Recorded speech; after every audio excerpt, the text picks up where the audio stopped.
What up, Mike? Thanks for sending this in.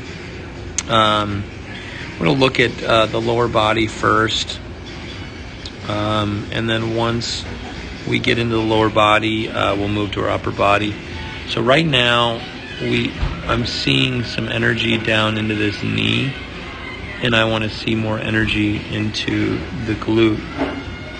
There's more of a quad load, quad-dominated load this way, as opposed to sitting with that butt and getting that butt behind the heel. So that's something that early on I want to shift. As far as the angle is concerned, pretty good angle, 102. I'd like it to be below 100.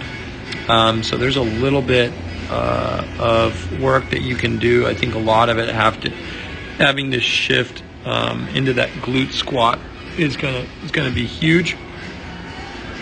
So power of the back leg, definitely something that I want you to work on right now. As you drive, your knee collapses inward this way.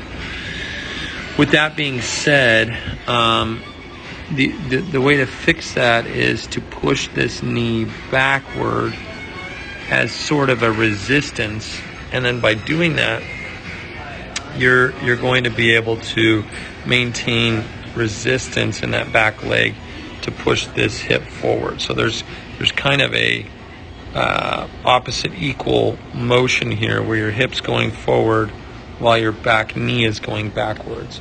You're going to get down the mound a lot longer.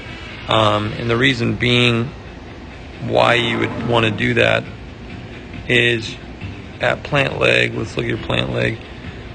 Let's look at these hips, about 106, which is not bad, but the issue lies, I think, in the collapsing of this back knee. So that's going to help get you down the mound a lot better, and transfer this energy. You can see that you're still, like when you're throwing the ball, you're still back on this back side. Your energy is flowing here, and your hip back leg should be tight, and your energy should be flowing forward as much as you can. So that's definitely something. Let's look at the front knee at plant leg right there. Let's look at where your knee is, and you have to shift a little bit into release point.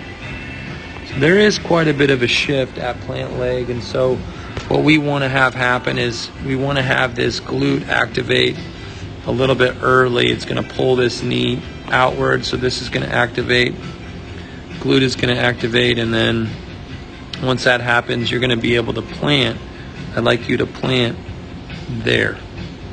So number 2, your upper body is actually already rotating forward, and you shouldn't be forward by now. You should be back. So you're rotating already.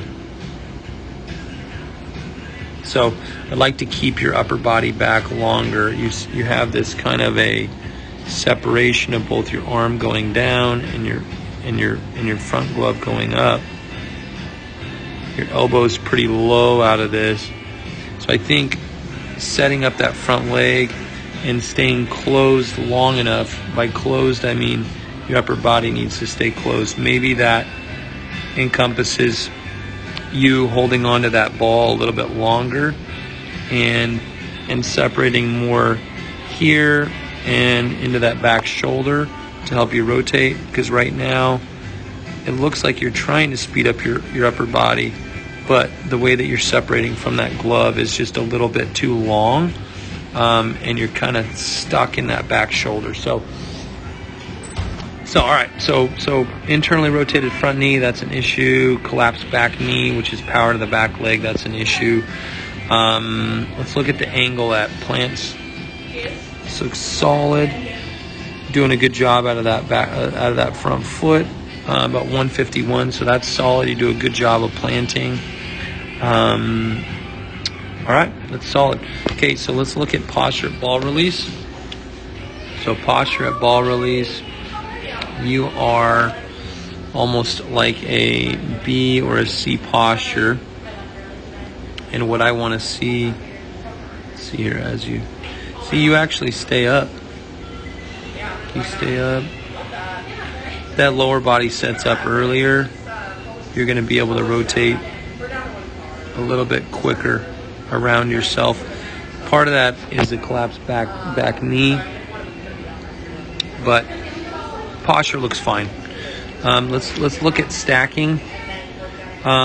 Stacking both that knee, being able to maintain that tension there, and that upper body. You kind of get stuck in this front glove. I'd like to, instead of it being so high, maybe take a middle ground right around here so that you can pinch earlier across your body instead of being so elevated. You just want to stay back a little bit longer.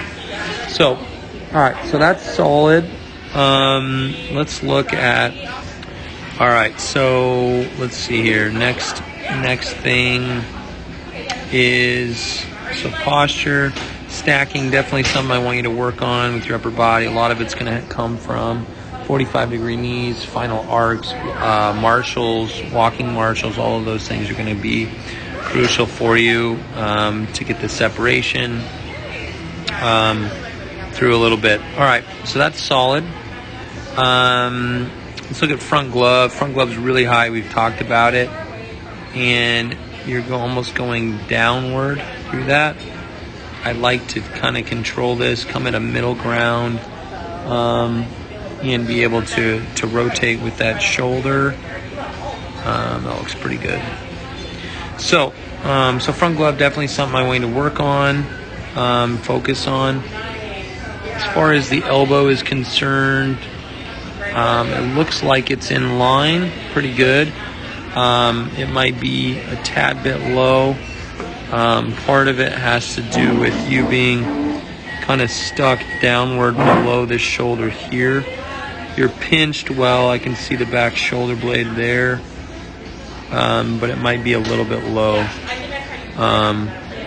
Both with the front glove being too high and the back arm being too low. I want to be just a tad bit lower here and a little bit higher earlier into that shoulder blade pinch by the time you plant. It looks like you're kind of stuck here. We want to loosen that up. So high elbow, I don't think that's an issue. Let's look at chest extension out of this.